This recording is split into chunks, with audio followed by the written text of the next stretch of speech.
کھڑا کرتے ہیں، اس کے نیچے ڈالتے ہیں چاول، اور پھر اس کے ساتھ نیچے اس کی ایک ڈنڈی کھڑی کرتے ہیں، اس کے اوپر وہ جو نا ٹیک لگا کے کھڑا ہو جاتا ہے، اس کے ساتھ ہم باندھتے ہیں رسی۔ بھی ہے سب اپنے ہی ہاتھوں کے کر تو۔ السلام علیکم ورحمۃ اللہ وبرکاتہ، امید کرتا ہوں آپ سب خیر خیریت سے ہوں گے۔ جو میرے چینل پہ نئے ہیں پلیز میرے چینل کو سبسکرائب کر دیں، لائک کر دیں، بیل آئیکن کو دبا دیں۔ یہ سارے آنے جی آہو تو کوئی سبسکرائبر بڑھسن نیا میں نہیں بڑھنے تو آج تو سانے اس میں میری کار والے ہیں دروازے چو باہر کٹ کے تو گلی چ بٹھایا نا تو میں ککڑ کر کے بیٹھا نا۔ اصلی کار والے ہیں گل آہی کہ مہمان آ رہے ہیں، جا کے چکن لے کے آئیں۔ صبح سے تو میں لیٹا ہوا تھا، تو جب نکلنے کی باری آئی تو بارش لگ گئی، تو اب میں نے سوچا کہ کیسے چکن کا بندوبست کیا جائے۔ تو میں تمہیں دسنا کہ اگر کاری چکن نہ ہوا ہے، ایمرجنسی مہمان آنے ہون تو بارش بھی ہوا ہے تو باہر جاننا تو کی کوئی طریقہ نہ ہوا باہر جاننا، تو سب تو زبردست طریقہ نا اگر تساں کی بالکل ذائقے دار گوشت ہے نا، آج میں تساں کی دسنا ذائقے دار گوشت اس کتھوں لے سکنے ہو، وہ بھی مفت۔ تو چکن نا بندوبست کتھوں ہوا جی، 700 روپے تو 750 روپے چکن ہے، اس وچ ہن آ گیا نا اول تا دوم، فرسٹ تا سیکنڈ۔ فرسٹ چکن 750 نا تے سیکنڈ کلاس چکن ہے 700 روپے نا، یا کتنا۔ میں اتنی مہنگائی ہوئی نہیں، کھلانا گوشت ہی ہے نا، تو کیوں نہ ذائقے دار گوشت کھلائے جائے۔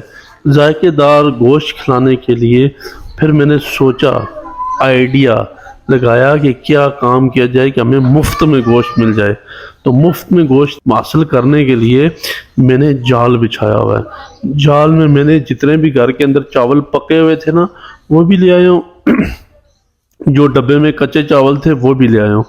وہ ہم نے بنایا ایک کھروا، کھروا کہتے ہیں جال کو، مطلب ایک ڈبہ کھڑا کرتے ہیں، اس کے نیچے ڈالتے ہیں چاول، اور پھر اس کے ساتھ نیچے اس کی ایک ڈنڈی کھڑی کرتے ہیں، اس کے اوپر وہ جو نا ٹیک لگا کے کھڑا ہو جاتا ہے، اس کے ساتھ ہم باندھتے ہیں رسی۔ جب اس کے اندر پھر جب تازہ گوشت آتا ہے ہم اس کو کھینچتے ہیں تو ڈبہ نیچے ہو جاتا ہے، تو گوشت ہم نکال لیتے ہیں۔ تو میں نے کہا یار آج جو نا مفت میں جو نا گوشت ہی حاصل کیا جائے، کیونکہ مہنگائی بہت ہوگی۔ تو ابھی میں آپ کو بتاتا ہوں کہ آپ نے مفت گوشت کیسے حاصل کرنا ہے۔ یہ دیکھیں، یہ میں نے لگایا ہوا ہے۔ ایک منٹ رک جاؤ، آپ سکپ نہیں کر دینا، مہربانی کرنا۔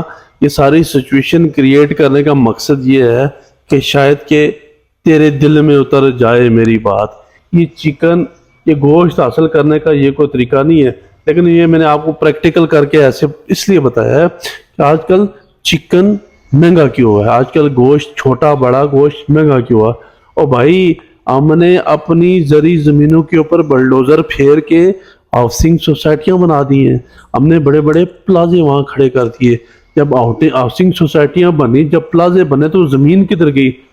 فارم ہاؤسز والی زمین وہ تو چلو ایک سائڈ پہ شادی حال میں بنے، ان کی تو بات ہی نہ کرے نا۔ جو یہ والے فارم تھے، چکن کے فارم تھے، یا چھوٹے بڑے گوشت بکروں کے یا گائے کے جو فارم تھے، جب وہاں ہاؤسنگ سوسائٹیاں بنیں گی تو لا ملا یہ یہاں سے دور ہو جائیں گے۔ جب یہ دور چلے جائیں گے تو ٹرانسپورٹیشن کا خرچہ بھی بڑھ جائے گا، تو انہیں لا ملا مہنگا ہونا ہے۔ یہ تو ہم نے خود کیا، یہ ہمارے اپنے ہاتھوں سے کیے دریں سارے یہ کام۔ اور کسی آیت کچھ بھی ہے سب اپنے ہی ہاتھوں کے کر تو، جو کچھ بھی ہے سب اپنے ہی ہاتھوں کے کر تو، شکوہ ہے زمانے کا نہ قسمت سے گیلا ہے۔